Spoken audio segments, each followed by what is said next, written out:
कभी सोचा है, ये जो दुनिया हम हर दिन जीते हैं, ये शहर, ये लोग, ये घटनाएं, ये सपने, ये डर, क्या ये सब वास्तव में हमारे बाहर मौजूद हैं, या हम बस अपनी ही चेतना में अनफोल्ड हो रहे एक विशाल नाटक के पात्र हैं? जरा रुकिए और गहराई से सोचिए।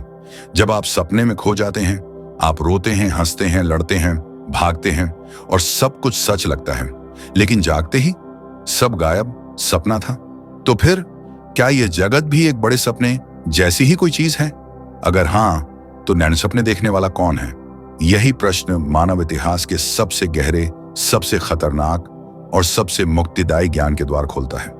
और इस ज्ञान का नाम है योग वासिष्ठ, एक ऐसा ग्रंथ जिसे ऋषियों ने सदियों तक आम जन से छिपा कर रखा। एक ऐसा ज्ञान जिसे समझ लेना ही मकसद नहीं, जिसे अनुभव कर लेना मुक्ति है। योग वासिष्ठ सिर्फ दर्शन नहीं, ये एक चेतन तकनीक है। यह कहता है, मन ही संसार है, मन शांत तो संसार शांत, मन लय तो संसार लय। इस ग्रंथ के अनुसार आप अपने संसार के रचयिता हैं। आपकी सोच, आपकी धारणाएं, आपके भय, सब मिलकर आपके अनुभवों का ब्रह्मांड गढ़ते हैं। और जब साधक इस रहस्य को जान लेता है, वह बाहरी दुनिया को बदलने की कोशिश बंद कर देता है।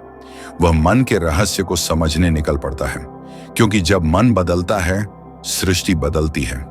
इस वीडियो में हम गहराई से उतरेंगे।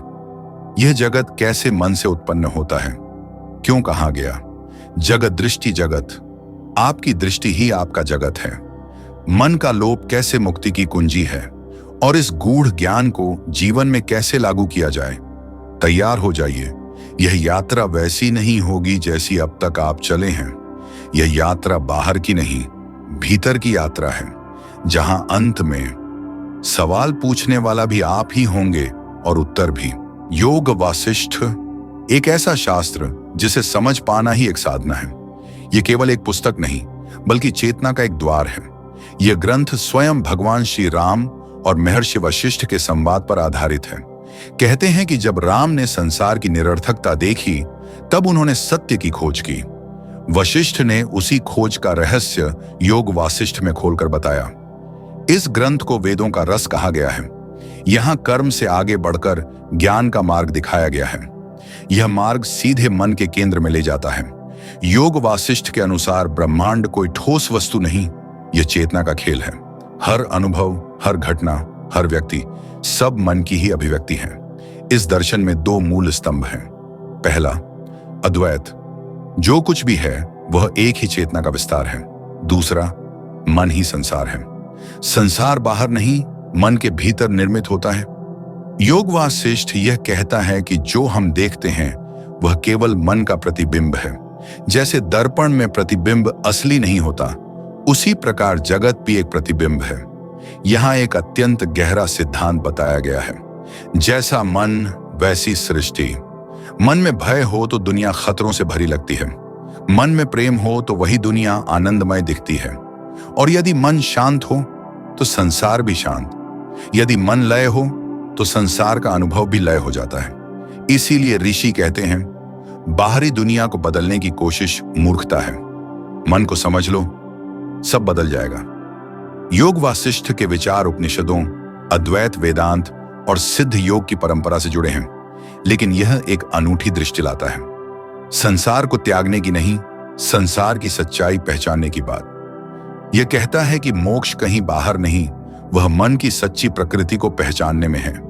क्योंकि जैसे ही मन के भ्रम टूटते हैं, वही क्षण मुक्ति है। यह दर्शन यात्रियों के लिए नहीं, वीरों के लिए है। उनके लिए जो सत्य को जानने के लिए स्वयं को भी चुनौती दे सकें। अब आगे के हिस्सों में हम इस ज्ञान के मूल रहस्य को खोलेंगे। आखिर यह मन कैसे सृष्टि बन जाता है, ब्रह्मांड की रचना मन में कहां और कैसे घटती है, और इस रहस्य को जानकर साधक क्या प्राप्त कर सकता है। योग वासिष्ठ का मूल रहस्य यह है कि जो कुछ भी हम अनुभव करते हैं वह मन के भीतर ही उत्पन्न होकर मन में ही समाप्त हो जाता है। यह केवल दार्शनिक वाक्य नहीं है, यह एक चेतन विज्ञान है। समझने के लिए एक सरल उदाहरण लें। जब आप स्वप्न देख रहे होते हैं तो उसमें पर्वत होते हैं, समुद्र होते हैं, लोग होते हैं, घटनाएं होती हैं, लेकिन वे सब कहां होते हैं? सिर्फ आपके मन में। स्वप्न के जगत में कोई भी वस्तु बाहर मौजूद नहीं होती, फिर भी स्वप्न में दुख, सुख, भय, उत्साह सब कितना वास्तविक लगता है। योग वासिष्ठ कहता है कि यह जागृत संसार भी लगभग इसी प्रकार कार्य करता है। अंतर सिर्फ इतना कि यह स्वप्न अपेक्षाकृत स्थिर है, देर तक चलता है और इस कारण इसे वास्तविक मान लिया जाता है। लेकिन जिसकी स्थिरता समाप्त हो जाए वह भी स्वप्न की तरह मिट जाता है। यही कारण है कि ऋषि कहते थे, जगत मिथ्या अर्थात यह मायावी है। इसका अर्थ यह नहीं कि संसार अस्तित्वहीन है, बल्कि इसका अर्थ है कि इसका अस्तित्व मन पर आधारित है। मन बदला तो अनुभव बदला, अनुभव बदला तो पूरी सृष्टि का स्वरूप बदल गया।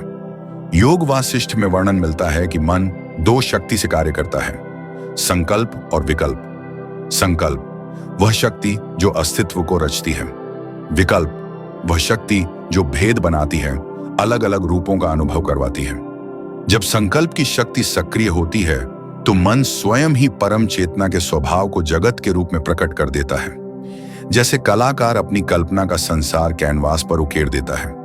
पूरी सृष्टि इसी संकल्प शक्ति का प्रकट रूप है। पर समस्या तब शुरू होती है जब मन अपनी ही रचना में खो जाता है। जैसे कोई चित्रकार अपने ही चित्र में बन जाए और भूल जाए कि वह चित्रकार है, चित्र नहीं। यही है जीव की दशा। आत्मा मन द्वारा निर्मित इस जगत से स्वयं को अलग नहीं पहचान पाती और बंधन का अनुभव करती है। यहां एक अत्यंत महत्वपूर्ण विचार आता है। मन ही वस्तुओं को अर्थ देता है। किसी वस्तु में भय नहीं होता, लेकिन मन भय देखता है। किसी संबंध में पीड़ा नहीं होती, लेकिन मन ही पीड़ा अनुभव करता है। किसी स्थिति में संकट नहीं होता, लेकिन मन उसे संकट के रूप में परिभाषित करता है। मन की परिभाषा हटाते ही वस्तु की शक्ति समाप्त हो जाती है। इसीलिए कहा गया है, चिंता ही चिता है। जिसे मन ने चिंता कहा वही अग्नि बनकर जलाती है। जिसे मन ने अवसर कहा वही अस्तित्व को आगे बढ़ाती है। योग वासिष्ठ बार बार बताता है, संसार को बदलने की कोशिश व्यर्थ है, क्योंकि संसार बाहर नहीं भीतर है। अंततः लड़ाई है ही नहीं, लड़ाई तो मन का भ्रम है। जब यह समझ आ जाती है तब साधक बाहरी संघर्ष छोड़कर आत्मान्वेषण में उतरता है। तब वह असली सवाल पूछना शुरू करता है, मेरे मन की वास्तविकता क्या है? मैं कौन हूं जो इस सारे खेल को देख रहा है? इसी खोज से द्वार खुलता है। जब मन की प्रकृति समझ में आती है तब संसार के खेल की जड़ पकड़ में आती है। यही योग वासिष्ठ का रहस्य है। पहले मन को समझो, फिर मन को पार करो। जहां मन समाप्त वहीं मुक्ति प्रारंभ। अब हम इस रहस्य में और गहराई तक उतरते हैं। मन केवल संसार को देखता नहीं, मन स्वयं संसार को रचता है। योग वासिष्ठ कहता है, सृष्टि 3 चरणों में प्रकट होती है, विचार, अनुभव, प्रत्यक्ष जगत। पहले मन एक विचार को जन्म देता है, फिर वह विचार अनुभव बन जाता है भावनाओं के रूप में, और जब भावना बार बार दोहराई जाती है तो वही बाहरी वास्तविकता का रूप धारण कर लेती है। यही प्रणालियां तय करती हैं कि कौन सा कार्य आपके लिए संभव होगा और कौन सा असंभव। मन जो असली रचनाकार है अपने ही बनाए नियमों में बंध जाता है और फिर रोता है कि मेरी दुनिया मेरे खिलाफ है। योग वासिष्ठ में राजा लीलावती की कथा आती है, जिसमें एक ही चेतना, एक ही शरीर, एक ही क्षण में अलग अलग ब्रह्मांडों यौन का अनुभव कर रही होती है। एक संसार में वह रानी है, दूसरे में भिक्षा मांगने वाली, तीसरे में एक साध्वी, और हर जगत उसे उतना ही सचन लगता है। यह कथा केवल कहानी नहीं, यह संकेत है। अनुभव की वास्तविकता अनुभवकर्ता से कमजोर है। सपने बदल जाते हैं, पर सपने देखने वाला वही रहता है। दुनिया बदलती दिखाई देती है, पर देखने वाला, वह अचल चेतना कभी नहीं बदलती। योग वासिष्ठ एक और विचित्र रहस्य बताता है। मन समय को जन्म देता है। समय कोई वस्तु नहीं, एक मानसिक अवधारणा है। जिसे चिंताएं घसीटती हैं उसके लिए जीवन बहुत लंबा हो जाता है। जिसके मन में शांति है उसके भीतर समय ही रुक जाता है। ध्यान के साधक अनुभव करते हैं, जहां मन शांत वहां समय लुप्त, और जहां समय लुप्त वहीं सदैव की उपस्थिति, वही अमृत पान का स्वाद। अब एक बहुत गहरी बात, मन के 2 रूप हैं। संकल्पित मन जो जगत बनाता है, निष्कल्प मन जो ईश्वर को प्रत्यक्ष करता है। जब मन इच्छाओं से भरा हो तो दुनिया हावी दिखाई देती है, लेकिन जब मन इच्छा रहित हो जाता है तो वही मन चैतन्य की शुद्ध उपस्थिति बन जाता है। यही अवस्था जीवन मुक्त की अवस्था है। विश्वामित्र ने एक बार वशिष्ठ से पूछा, ये मन कैसे शांत होगा? वशिष्ठ मुस्कुराए और बोले, जिसे मन समझते हो उसी को सत्य मानना बंद कर दो। मन का अस्तित्व विश्वास पर टिका है। विश्वास टूटे तो मन का साम्राज्य ढह जाए। असल में मन एक दर्पण है जिसे हमने वास्तविकता समझ लिया। दर्पण को तोड़ना आवश्यक नहीं, बस यह याद करना है कि आप दर्पण नहीं, प्रतिबिंब नहीं, बल्कि दर्पण को देखने वाली चेतना है।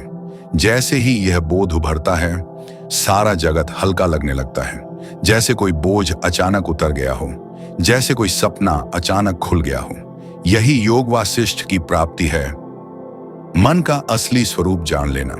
वास्तविक स्वतंत्रता तब नहीं मिलती जब परिस्थितियां बदलती हैं। वास्तविक स्वतंत्रता तब मिलती है जब मन बदलता है, और अंतिम स्वतंत्रता तब जब मन पूरी तरह पार हो जाता है। इसीलिए योग वासिष्ठ का अंतिम संदेश है, मन शांत तो मुक्त, मन रहित तो ब्रह्म। जहां मन नहीं वहीं पूर्ण सत्य। अब सवाल यह है कि योग वासिष्ठ का यह दिव्य ज्ञान हमारी रोजमर्रा की जिंदगी में कैसे काम आता है। अगर मन ही संसार है तो क्या हम सच में अपने जीवन को बदल सकते हैं? हाँ, और इसका मार्ग बाहर नहीं, भीतर है। यहां कुछ सीधी और सारगर्भित साधनाएं दी जा रही हैं जिन्हें जागने वाले लोग अपनाते हैं। सबसे पहला अभ्यास, विचार दर्शन। दिन में 3 बार रुकिए और स्वयं से पूछिए, इस क्षण मेरे मन में क्या चल रहा है? जैसे ही विचार पहचाना जाता है, उसकी पकड़ ढीली हो जाती है। पहचान ही उपचार है। यह महसूस होने लगे कि आप विचार नहीं हैं, विचार बस आते हैं और जाते हैं। दूसरा अभ्यास, भाव परिवर्तन। किसी भी परिस्थिति में दुख, भय या क्रोध उठे, तुरंत दृष्टि बदलिए। अपने मन से कहिए, यह स्थिति मेरे लिए सीख है, बाधा नहीं।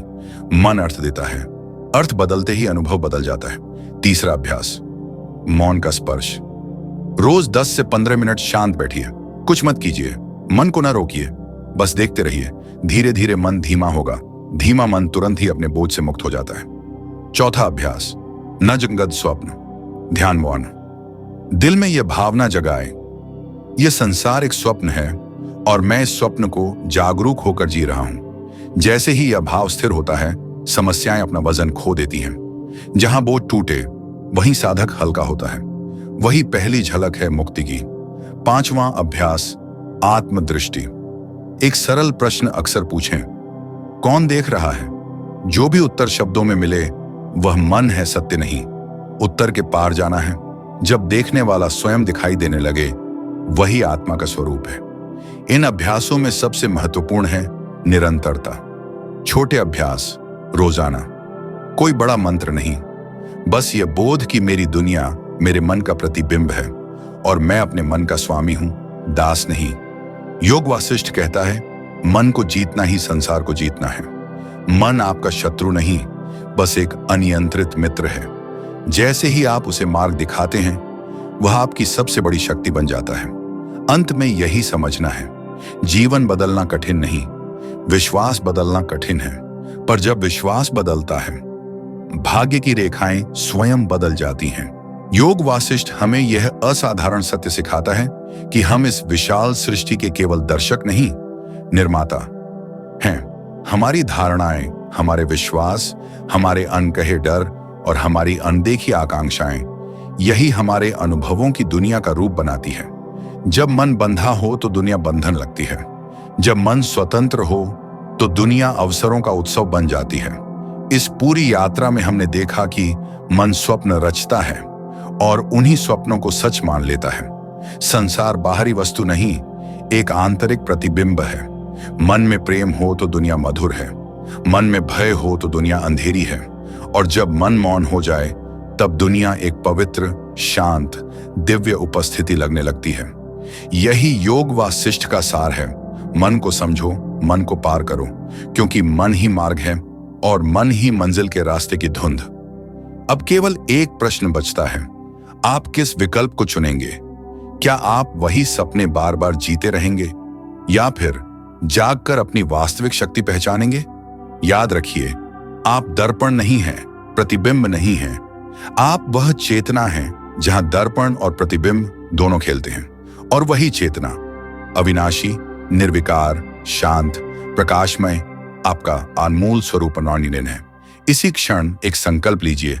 आज से अपने मन को अपना गुरु बनाइए, अपने भीतर के मौन को पहचानिए और उस सत्य को अनुभव कीजिए जिसके लिए आर्षियों ने जीवन अर्पण कर दिया। अंत में केवल इतना ही, संसार बदलना नहीं है, अपने देखने के तरीके को बदलना है। यही जागृति है, यही मुक्ति है। धन्यवाद।